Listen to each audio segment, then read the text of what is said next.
clubs qui ont des traditions. Manchester United, le Real de Madrid, le Barça.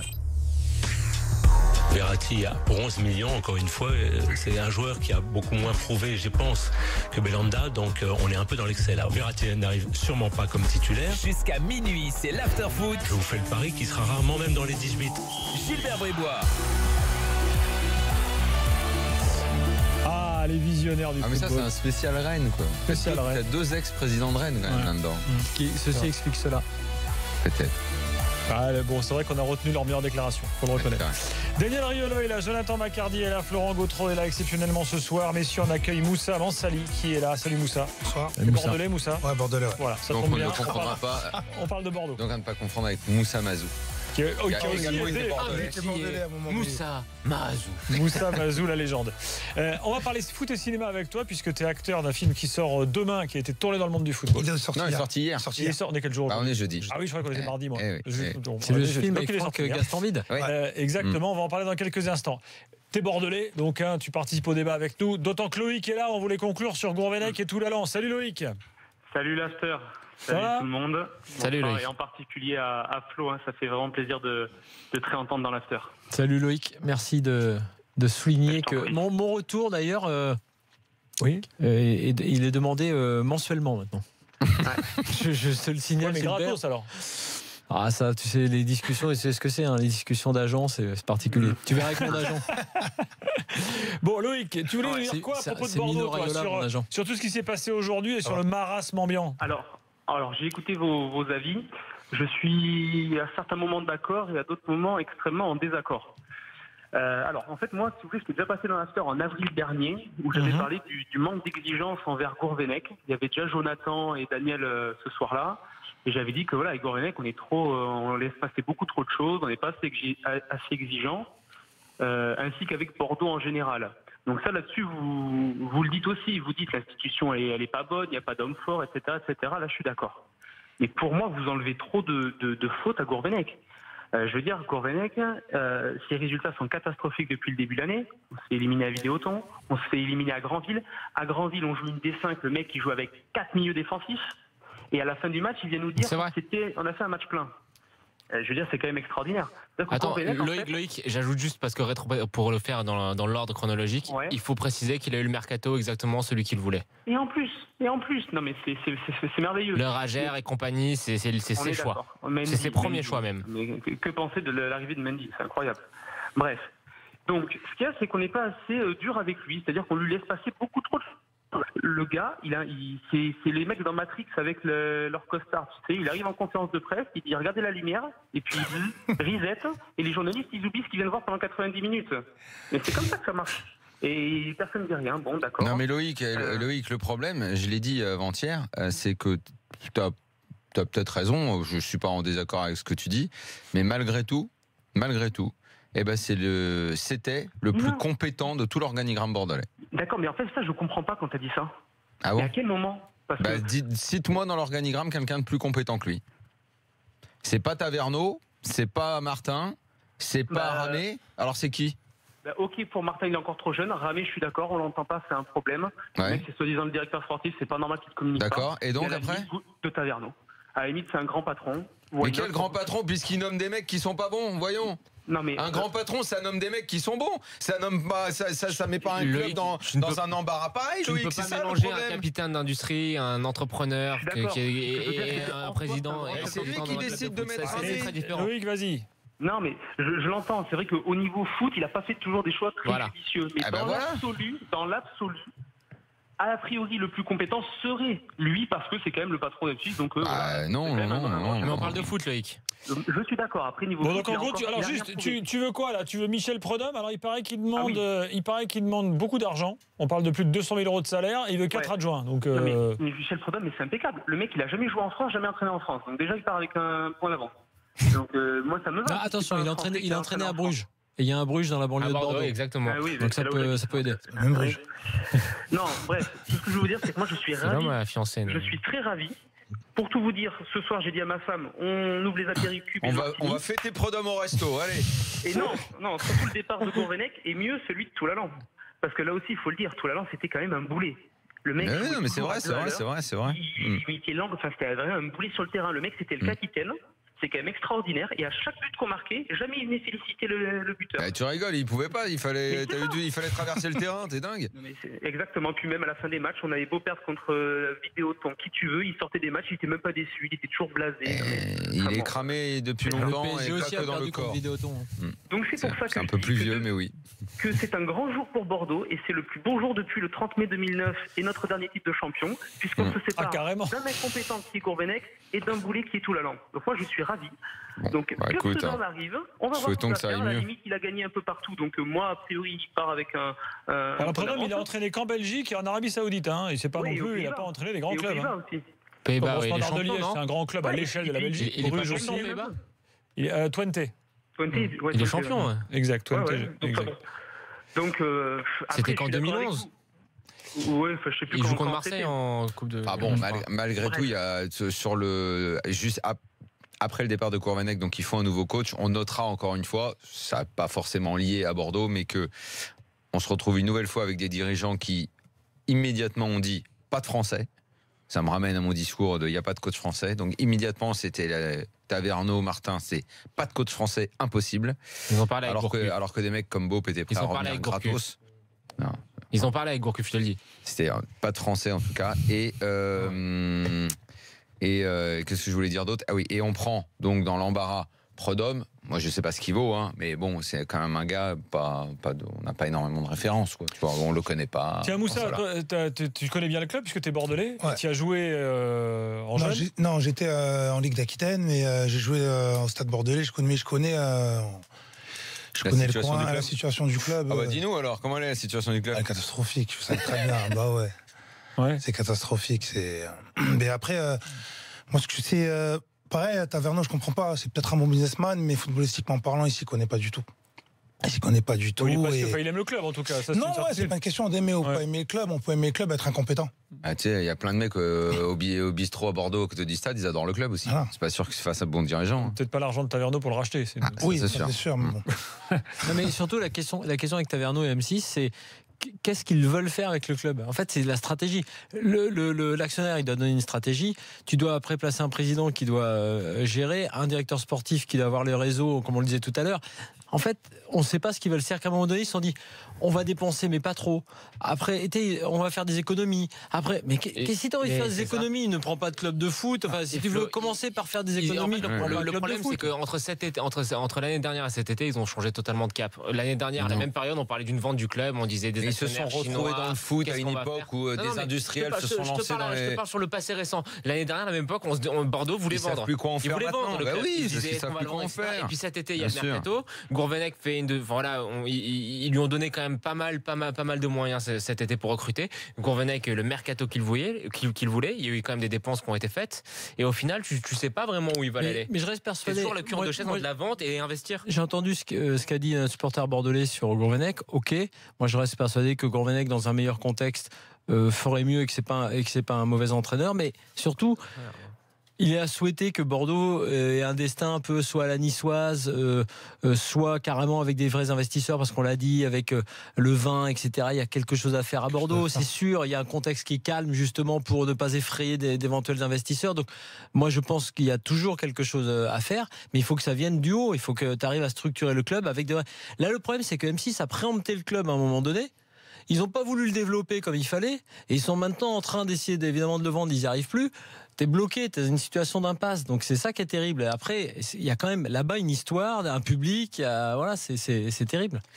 Foot et cinéma dans quelques instants, juste après les petites infos mercato du jour. Alexis Sanchez, les gars, va devenir le joueur le mieux payé d'Angleterre. En allant à Manchester United, on parle d'un salaire de 500 000 € par semaine, puisqu'on paye par semaine en Angleterre. Donc ça fait quand même un petit paquet de thunes. Qu'est-ce que j'ai encore à vous signaler au niveau mercato ? On n'est pas content à Dortmund. C'est Zorc. Vous vous souvenez de Zorc ? Michael Zorc. Il est directeur sportif aujourd'hui. Central, exactement. Il dit que Wenger est incorrect et irrespectueux car il n'a pas à contacter Aubameyang. Donc voilà, Arsenal drague Aubameyang. Ça ne plaît pas au Borussia Dortmund. Évidemment, donc. Il ne devait pas aller en Chine ou... là, pour l'instant, il est toujours à Dortmund. Je vous signale quoi également au niveau mercato ? Ah oui, Piqué. Alors, Piqué prolonge au Barça jusqu'en 2022.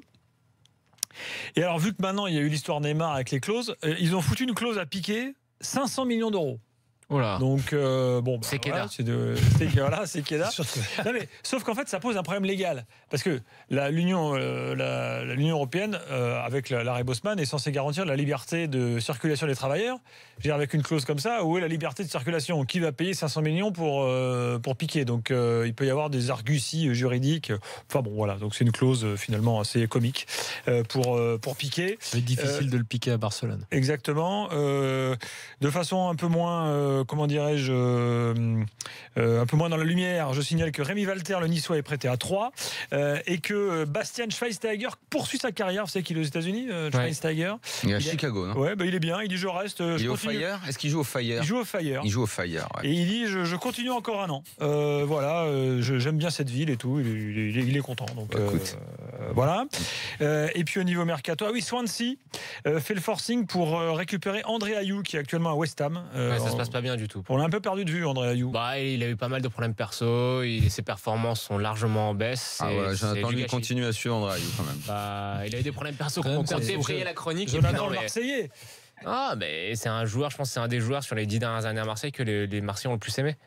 Voilà, donc il pourra aller à Swansea. Regardez ce qu'il fait encore. Et puis Roberto Mancini, lui, il fait acte de candidature à peu près partout. Donc il y a quelques jours, on disait qu'il voulait prendre la sélection.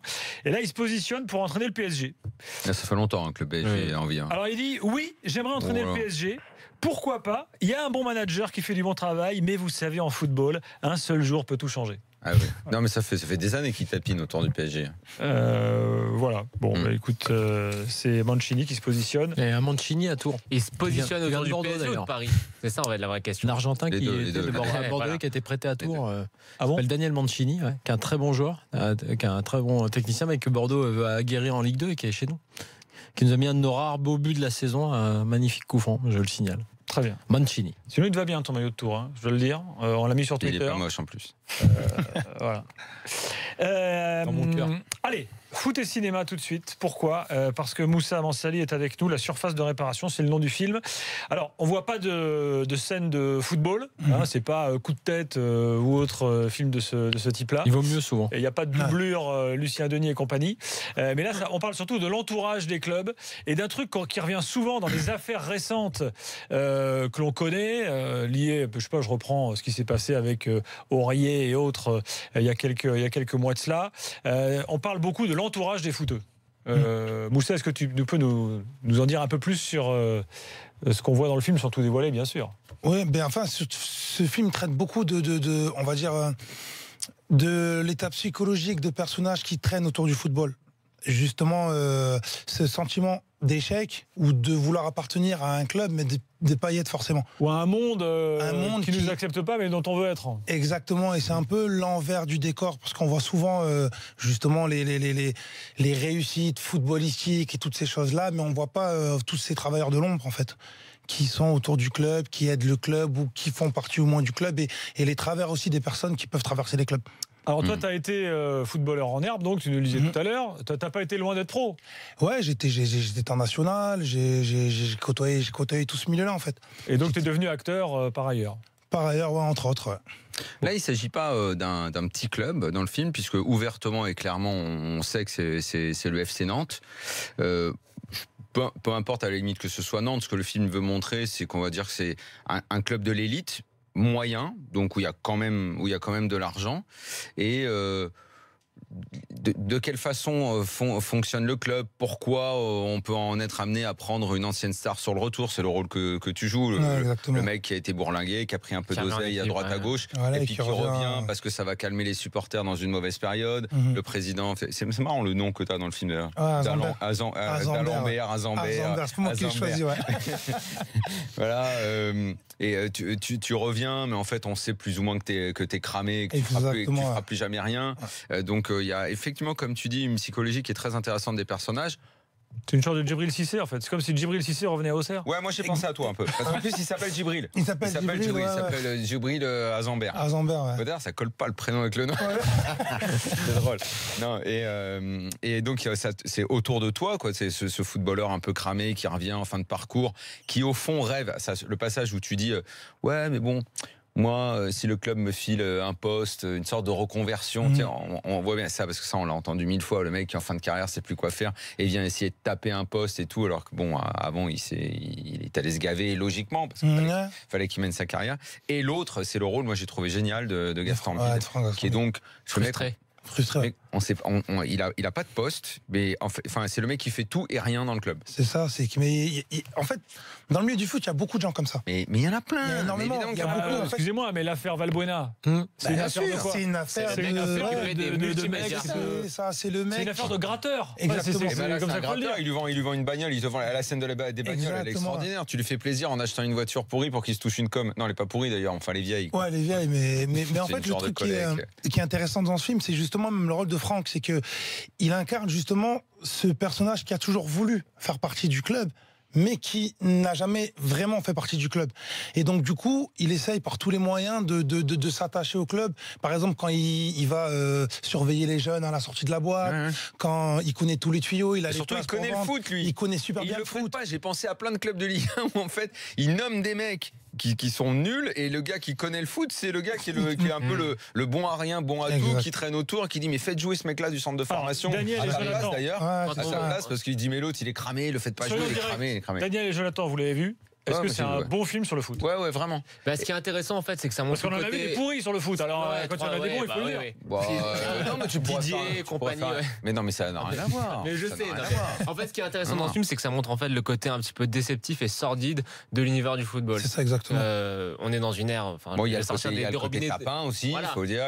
Je vais ouvrir les robinets d'eau tiède, mais actuellement, avec la surmédiatisation du football, on voit toutes les paillettes, tous les strass. Et en fait, là, ce qui est intéressant, c'est qu'on voit vraiment la réalité des clubs moyens de gamme, où comme tu l'as dit, c'est vrai, on le sait tous, qu'il y a plein de gens comme ça qui tournent autour des joueurs, qui essaient de gratter un petit billet par-ci par-là. Et outre le fait que ça montre en fait cette univers-là, vraiment, ça met un petit peu mal à l'aise. Moi, parfois dans le film, je trouvais que c'était tellement sordide, parce qu'on c'est tellement réaliste. Ce que j'ai aimé aussi, c'est que c'est tout le traitement des images, je sais pas comment on appelle ça, le terme technique, mais qui est tout bleu, un peu sépia, un peu sombre. L'image du film, en fait, elle est assez sombre. Alors, il y a des scènes qui sont marrantes, mais je trouve qu'en fait, le film, il est un peu déprimant quand t'aimes le foot. Mais un peu, mais en même temps, mais mais comme tu l'as dit, ça dresse une image assez réelle du football.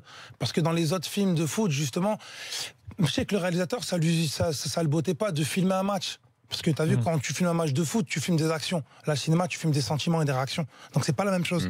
Donc, forcément, c'était mieux de filmer dans les coulisses et de voir justement ce côté un peu pittoresque, en fait, du dans football. Le célèbre coup de tête, les meilleures scènes sont tout ce qui ne montre pas le foot, qui sont la psychologie. Oui, que Patrick Devers qui joue au foot, ça reste pas de tout ce qui se passe autour dans cette ville de province. C'est pas Patrick Devers, c'est Lucien Denis qui faisait sa doublure. Et là, en l'occurrence, évidemment, il y a pas d'image, sauf les 4 mômes qui jouent au centre de formation. Ouais, voilà. Mais ça, il n'y en a pas. Mais à la limite, on s'en fout, parce qu'on comprend quand on voit le stade, la Beaujoire, on voit les coulisses, la tribune, on voit. Bon, de toute façon, on n'a pas besoin de voir les mecs qui jouent. On n'en a rien à cirer. Quand tu sors du terrain et qu'on voit bien que t'as pas touché un ballon, que t'as été nul et tout, peu importe qu'on l'ait vu, on comprend dans le rapport qu'il y a. On parle des gratteurs. Enfin, j'ai pris cette expression-là, on aurait pu en prendre une autre.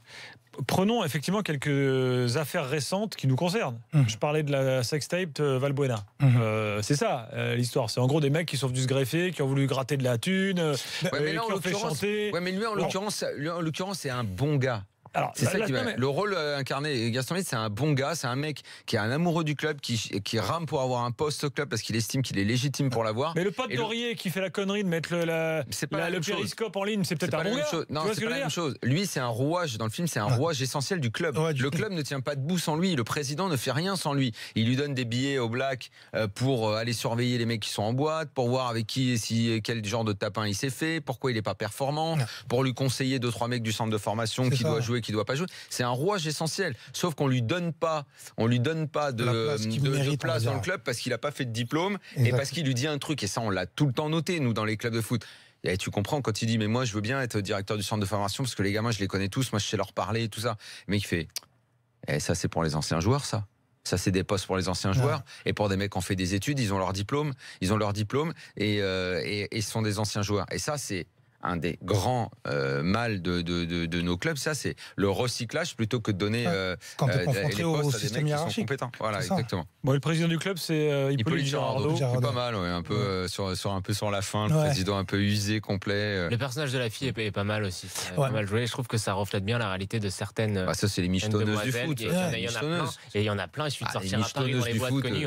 Il y en a plein. Ce qui est bien dans ce film, c'est que justement. Et tu vois le désespoir en fait de la nana. Mais le côté de la michetonneuse, il n'est pas caricaturé. Non, c'est ça. On voit le côté un peu désespéré, un petit peu le rêve, la déception. C'est ce qu'elle dit à un moment dans une scène où elle dit en fait, moi j'aime bien les footeux parce qu'ils se prennent pas la tête, ils ont leur monde à eux.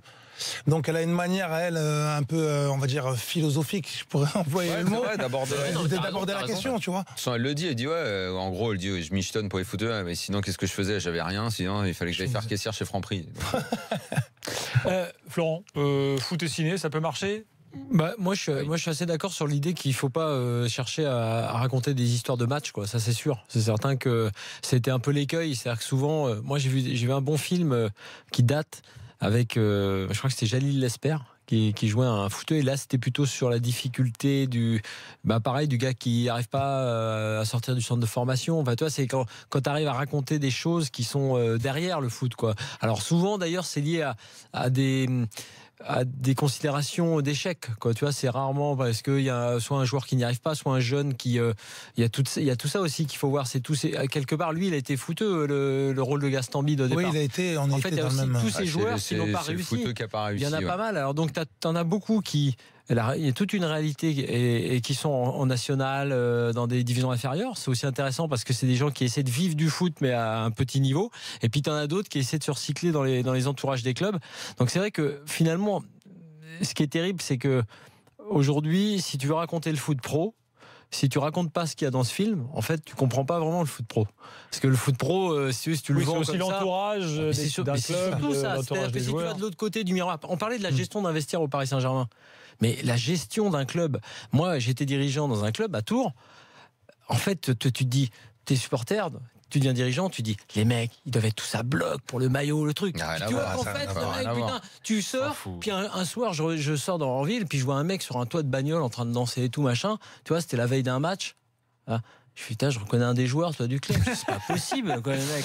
Bon, évidemment, c'est un classique. Mais ce que je veux dire, c'est que tout ça, c'est la réalité. Parce que les mecs, non pas parce que ce sont des cons, comme j'entends, mais parce qu'ils ont 17 ans, 18 ans, 19 ans, et qu'ils savent pas ce qu'ils font, qu'ils sont pas entourés. Et puis même, ils le font parfois après. C'est pour d'autres motifs. C'est la vieille star qui revient parce qu'elle a plus de contrat. Et puis que. Mais c'est ça qui est intéressant. C'est-à-dire qu'en fait, c'est pas du tout. Il y a l'image que t'as le match, t'as le truc, t'as le storytelling qu'on essaie de raconter, évidemment, tout le temps. Et puis t'as la réalité. C'est-à-dire que si tu veux, on le disait tout à l'heure, il faut gérer, même au Paris Saint-Germain, même avec des stars et des trentenaires, il faut gérer, il faut les tenir, il faut être là, il faut sanctionner s'il y a des retards, il faut des machins. Alors je te dis pas avec dans des clubs où les mômes ont 22 ans, 24 ans. Le réalisateur, je le connais pas, il est vachement rencardé quand même sur le foot. Mais en fait, ce qui est intéressant avec lui, Christophe Régin, c'est que il connaît le foot, c'est un amateur de football. Il faut savoir ce que j'ai aimé justement, c'est que même par exemple pour mon rôle, quand j'étais venu au casting, moi, je suis arrivé, il y a la scène que j'avais à jouer, et moi j'ai dit au directeur de casting, je vais pas la jouer comme elle est, je vais la jouer à ma manière. Il me dit pourquoi? Je dis parce que moi je connais le foot, c'est pas comme ça. C'est sur laquelle qui te prend? C'était la scène sur la voiture, quand il doit réparer la voiture. Ah, quand il appelle le mec. Ouais, voilà, c'était un peu trop caricaturé, genre le mec qui vient, et je trouve que c'est. Attends, raconte-nous la scène. Non, c'est très simple. Il appelle juste le mec, puis il lui dit tu t'y connais en bagnole, j'ai un problème sur ma bagnole. Après, il lui demande pourquoi t'es pas allé chercher ailleurs. Et en fait, dans l'attitude en fait de jouer, en fait, il s'était demandé de jouer très hautain. Moi, je voulais pas la jouer hautaine. Je voulais la jouer vraiment un peu mon footiste. Et du coup, je l'ai joué à ma manière. Et c'est ce que le réalisateur a aimé. Et quand il est venu, on a discuté foot et je vois qu'il était très curieux, il posait des questions. Et donc, ça montrait qu'en fait, il a vraiment voulu affiner chaque rôle et leur donner une dimension psychologique. Ce qui fait que justement, quand tu regardes le film, tu te dis c'est un film de connaisseurs. Pas de connaisseurs. Ah non, mais vraiment. Du milieu du football. Justement, Moussa, à Bordeaux, tu as joué à un bon niveau, donc tu connais certains gars qui ont fait carrière.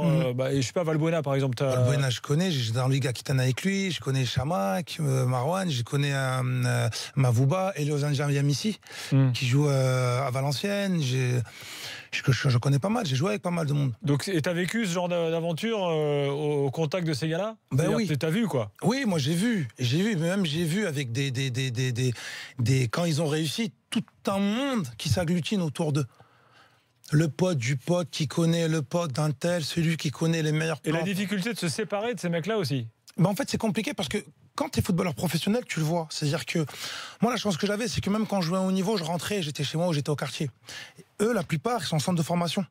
C'est-à-dire qu'ils arrivent dans des endroits où ils sont avec 40, 50 gus, qui aussi sont les meilleurs de leur coin, où on leur dit c'est un sport collectif, mais il faut qu'ils agissent individuellement. C'est la baston, quoi. Donc psychologiquement parlant, c'est comme le môme du centre de formation quand il te voit arriver, quoi. C'est ça. Il te regarde, il crache par terre. Et tout de suite, il sent que c'est mort. Et donc, du coup, ça veut dire que tu as un rapport très compliqué avec le monde extérieur.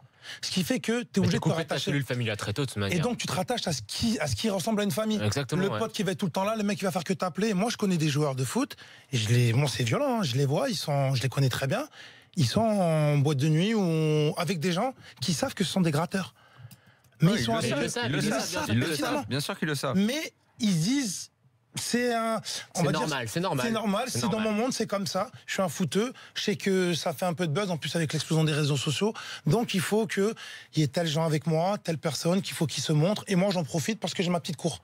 Et psychologiquement, ça permet de passer. Il n'y a pas que la petite cour, il y a aussi le fait qu'il y a c'est des sortes de concierges, quoi. Tu vois, pour les mecs, comme tu dis, ils arrivent très tôt, ils sont déracinés, ils savent pas s'occuper d'eux-mêmes. Ouais.